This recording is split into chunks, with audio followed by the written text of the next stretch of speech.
बिस्मिल्लाहिर्रहमानिर्रहीम। अस्सलाम वालेकुम। कैसे हैं फ्रेंड्स? आई होप आप सब ठीक ठाक होंगे। आज हम बनाने जा रहे हैं पिज़्ज़ा। पिज़्ज़ा हम बनाएंगे तवे में, ताकि जिनके पास ओवन नहीं है वो इजीली बना सकें। तो आज की रेसिपी स्पेशल उन लोगों के लिए है। तो आइए शुरू करते हैं। सबसे पहले हमने एक बाउल में ये हाफ़ कप पानी लिया है। पानी हमने नीम गर्म यूज़ करना है। इसमें हम ऐड करेंगे 1 टीस्पून हमने यीस्ट ऐड की है, और 1 टीस्पून हम इसमें ऐड करेंगे चीनी। और इन दोनों चीज़ों को अच्छा सा मिक्स कर देंगे, और थोड़ी देर के लिए यीस्ट को राइस होने के लिए छोड़ देंगे, 5 मिनट के लिए। यहाँ पे 5 मिनट हो गए हैं, हमारी यीस्ट अच्छे से मिक्स हो गई है। यहाँ पे आप देख सकते हैं ये राइस हो चुकी है। तो अब हम बाकी की डो तैयार कर लेते हैं। तो यहाँ पे मैंने 1 टीस्पून नमक ऐड किया है, और 1 टीस्पून मैं इसमें ऐड करूँगी ऑयल, और इसको अच्छा सा मिक्स कर लेंगे। और यहाँ पे मैंने लिया है 1 कप मैदा। तो ये क्वांटिटी मैंने 1 कप मैदे के हिसाब से यूज़ की है। तो इसे हम अच्छी सी डो तैयार कर लेंगे, और इसके अलावा हमें जो साथ में चाहिए होगा पानी, वो हम यूज़ कर लेंगे। तो यहाँ पे हमारी डो रेडी हो गई थी। तो हम इस बाउल को थोड़ा सा ऑयल लगा के ग्रीस कर लेंगे, और फिर डो को 3 से 4 घंटे के लिए छोड़ देंगे। कवर करके हम इसको रख देंगे ताकि ये राइस हो सके।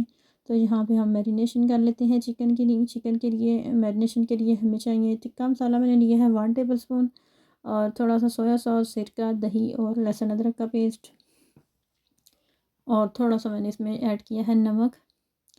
सोया सॉस और सिरका मैंने 1 टीस्पून के बराबर लिया है, और टिक्का मसाला मैंने 1 टेबल स्पून लिया है, और 1 टेबल स्पून इसमें मैंने लिया है दही। और इसको अच्छा सा हम मिक्स करके 1 घंटे के लिए छोड़ देंगे।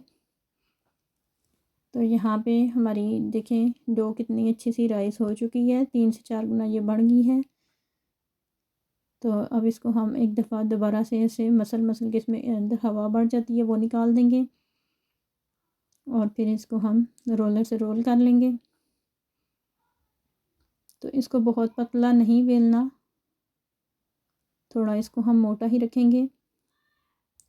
तो यहाँ पे हमने पैन को मक्खन लगा के ग्रीस कर लिया है। पैन हमारा गर्म हो चुका है।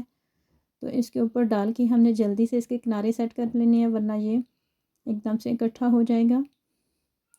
तो अब ऊपर से हमने ये फोक के साथ राख कर लिए हैं।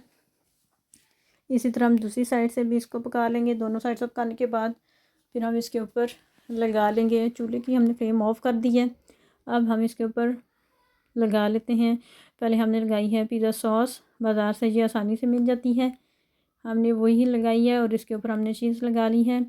चीज़ एक्चुअली मेरी आज मेल्ट हो गई थी, तो वो ज़्यादा सही हो नहीं रही थी कद्दूकश।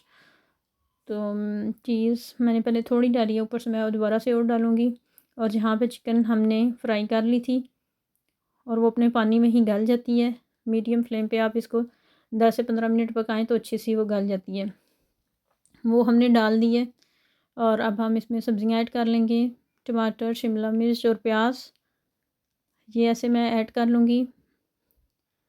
और उसके बाद मैं दोबारा से ऊपर से चीज़ डाल दूँगी। तो ये एक्चुअली मेल्ट हुई हुई है, तो इसलिए ये इकट्ठी सी हो जाती है। इसको मैं सेट कर लूँगी। और मेरे बच्चे ज़्यादा शौक़ से खाते हैं चीज़, तो मैं उसकी क्वांटिटी ज़रा ज़्यादा डाल रही हूँ। आप अपने टेस्ट के हिसाब से डाल सकते हैं, कम या ज़्यादा कर सकते हैं। तो इस तरह से मैंने ऊपर से काफ़ी ज़्यादा चीज़ ऐड की है। तो यहाँ पे हमारा पिज़्ज़ा रेडी हो चुका है। तो इसको हम अब फ्लेम ऑन कर लेंगे, और इसको हम कवर करके 15 से 20 मिनट के लिए हम इसे कुक करेंगे। स्लो फ्लेम रखनी है आपने। और जहाँ पे देखें कितनी अच्छी सी इसकी लुक बन गई है, सारी चीज़ मेल्ट हो चुकी है, और ये काफ़ी सॉफ्ट है, इसकी डो भी सही पक चुकी है। तो इसको हम डिश में निकाल लेते हैं। बहुत ही आसान सी रेसिपी है, मज़े का पिज़्ज़ा इस तरह से बन जाता है। ज़रूर ट्राई कीजिएगा, और मुझे बताइएगा आपका पिज़्ज़ा कैसा बना। मिलते हैं नेक्स्ट वीडियो में। और मेरे चैनल को लाइक करें, शेयर करें, सब्सक्राइब करें। अल्लाह हाफ़िज़।